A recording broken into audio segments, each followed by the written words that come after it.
बदले की नहीं बदलाव की सोचो, छोटी नहीं बड़ी सोच रखना चाहिए इंसान को। मेरे साथ में अलग रहा है छत्तीसगढ़ी सिनेमा के बड़े शोमैन हैं, आजकल डिस्ट्रीब्यूशन का काम करते हैं। आप सब जान रहे हैं कि अभी कोरोना काल एक बड़ा संकट का समय है। सिर्फ हिंदी सिनेमा ही नहीं बल्कि छॉलीवुड के लिए भी शूटिंग भी बंद है, कलाकारों को काम भी नहीं मिल रहा है और बहुत सारी आर्थिक समस्याओं से कलाकार गुजर रहे हैं। आप जो है छत्तीसगढ़ सिने एंड टेलीविज़न प्रोड्यूसर एसोसिएशन जो बना है CCPTA, उसमें भी आप जुड़े हुए हैं और भी संगठनों से जुड़े हुए हैं, डिस्ट्रीब्यूशन क्या करते हैं। और हिंदी फिल्मों के साथ में भी डिस्ट्रीब्यूशन का अगर देखा जाए तो रिकॉर्ड बहुत बड़ा रिकॉर्ड है कि बहुत सारी फिल्में आपने यहाँ पर हिंदी फिल्में भी लगाई है और छत्तीसगढ़ी फिल्में भी किए थे। हिंदी फिल्में बहुत सारी आपने रावण भी की थी ना आपने डिस्ट्रीब्यूट। जी हाँ तपेश जी, हमने रावण फिल्म का डिस्ट्रीब्यूशन पूरा CP विरार में किया है।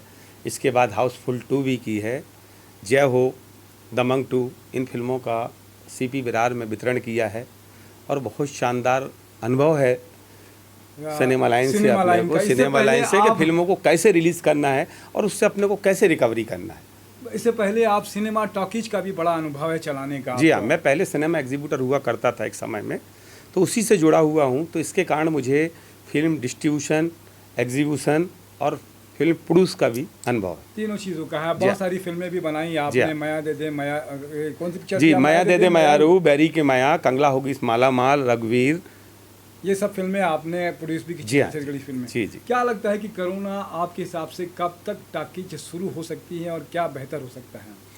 कोरोना भी ऐसी एक महामारी है जिसका कोई निदान अभी सामने दिखाई नहीं देता है। अभी कुछ ऐसा, जब तक उसका वैक्सीन ना बने, जब तक ये बताया नहीं जा सकता कि कोरोना ये कब तक ये बीमारी चलेगी। लेकिन ऐसा मानना है कि दिवाली के आसपास तक इसके कुछ ना कुछ उपाय ज़रूर निकलेगा, कहीं ना कहीं से कुछ वैक्सीन आएगी और भारत में भी काफ़ी प्रयास हो रहा है वैक्सीन के आने का, तो ज़रूर कुछ ना कुछ आएगा और इस महामारी से हम लोग बहुत जल्द उभरेंगे। अभी तो मॉल भी बंद है और टॉकीज भी बंद है, तो कैसे छॉलीवुड बहुत एक बड़ी टेरिटरी नहीं है, यहाँ बहुत एक स्मॉल इंडस्ट्री है, बहुत गिने चुने थिएटर हैं, 60 से ज़्यादा थिएटर यहाँ पर है नहीं, और उनसे रिकवरी करना, जिन लोगों का पैसा लग गया है, जो प्रोड्यूसर पैसा लगा चुके हैं, तो क्या लगता है किस तरह की संभावनाएं दिखती हैं? तपेश जी, अभी छत्तीसगढ़ में लगभग 35 से 40 फिल्में बनी पड़ी हुई हैं। सब लोगों का ये लाइनअप था कि अभी हम लोग अप्रैल, मई, जून, जुलाई में फिल्मों को रिलीज़ करेंगे और ऐसा कोई सोचा भी नहीं था कि अचानक सिनेमा हॉल प्रदेश के बंद हो जाएंगे और लोगों को इस प्रकार की परेशानी का सामना करना पड़ेगा। अब क्या है, अचानक सारा लॉकडाउन हो गया, पूरे सिनेमा हॉल बंद हो गए। जिनकी जो प्लानिंग थी हिंदी फिल्मों की, छत्तीसगढ़ी फिल्मों की, तो प्लानिंग सबकी रुक गई है। इसके कारण से अभी जो लोग प्रोड्यूसर फिल्म बना के बैठे हैं, वो लोग ये विचार कर रहे हैं कि मैं फ़िल्म कब रिलीज़ करूं, थिएटर कब खुलें, सिनेमा हॉल, और अगर खुलेंगे भी तो हमारी जनता जो दर्शक है वो आएंगे कि नहीं। अभी लोगों के मन में तरह तरह के विचार चल रहे हैं और एक मन में ये भी लग रहा है कि हॉल में मैं जाऊंगा तो कहीं कोरोना मुझे ना आ जाए, तो लोग डर के मारे इसी कारण जो हिंदी फिल्में हैं वो भी अभी रिलीज़ नहीं होंगी। तो मेरा ऐसा मानना है कि छत्तीसगढ़ के जो निर्माता जिन्होंने फिल्मों का निर्माण कर लिया है, वो उस फिल्म को जितनी जल्दी हो उतनी जल्दी कंप्लीट करके रखें। सेंसर ये इंतज़ार ना करें कि सिनेमा खुलेंगे फिर हम फिल्म को सेंसर भेजेंगे, एडिटिंग करेंगे, डबिंग करेंगे, वो इस तरह का वेट ना करें। मेरा खुद का ऐसा मानना है कि अगर फिल्म उनकी तैयार रहेगी, अभी क्या है कि स्ट्राइक है, फिल्में हिंदी अभी कोई आने को है नहीं, अक्टूबर नवंबर का लाइनअप बना है हिंदी फिल्मों का, तो अगर इस बीच में कहीं सिनेमा छत्तीसगढ़ी खुल जाते हैं अपने प्रदेश के सिनेमा, तो अपने को वेट एंड वॉच की स्थिति में रहना पड़ेगा।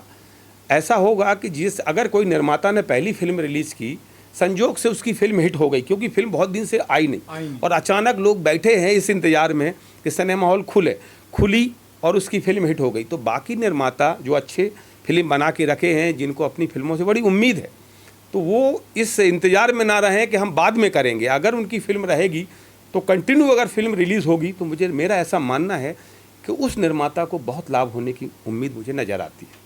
उम्मीद पे ही दुनिया कायम है और अच्छी बात है कि अगर आपने जो पैसा लगाया, जो सपना देखा है कि मैं फ़िल्म बनाना, एक सपने से कम नहीं है, फिल्म बनाई है और अच्छी बनाई है, तो इंतज़ार ना करें, उसका सारा प्रोसेस उसका अगर करा के रखें कि आप उसको कंप्लीट करा लें, एडिट करा लें, एडिट कराने के अलावा उसका सेंसर करा लें और कुछ लगता है तो अलग भाई का नंबर मैं आपको दे रहा हूँ। अलग भाई क्या नंबर है आपका? 9425204071।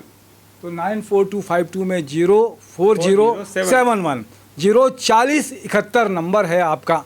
आप उनसे किसी भी तरीके के डिस्ट्रीब्यूशन में प्रदर्शन के लिए जो भी अगर हेल्प लग सकती है, या फिल्म अगर शुरू कर रहे हैं आप, या फिल्म आपकी अधूरी पड़ी है, या किसी भी तरीके की मदद लगती है, तो Chhattisgarh all artist welfare association की तरफ से एक व्यवस्था की है आपकी कि आपकी मदद अलग राय निश्चित रूप से करेंगे। क्या और कुछ कहना चाहोगे आप? जी तपेश जी, सब यही है कि फिल्म अगर आपने अच्छी बनाई है, हर निर्माता की उम्मीद रहती कि उसने फिल्म बहुत अच्छी बनाई है। अगर फिल्म का वितरण सही समय पर हो जाता है और फिल्म सही समय पर दर्शकों तक पहुंच जाती है, तो मुझे उम्मीद है कि उसकी फिल्म की रिकवरी और उसकी कमाई की उम्मीदें बहुत ज़्यादा बढ़ जाएंगी। तो इस तरीके से बहुत बढ़िया हो सकता है कि उनका कि पैसा रिटर्न नहीं निकल सकता है कि अगर उनके सपने हैं देखा हुआ उन्होंने, तो एक बार जो तकलीफ़ का समय था वो व्यतीत होने वाला है और अक्टूबर दिवाली तक हम लोग उम्मीद कर रहे हैं कि थिएटर खुलेंगे और सिनेमा बहुत दिन से नहीं खुला है तो लोग सिनेमा देखने ज़रूर आएंगे। मैं तपेश जैन, हरिओम स्टूडियो में निशा द्विवेदी के साथ में। जय जोहार, जय छत्तीसगढ़।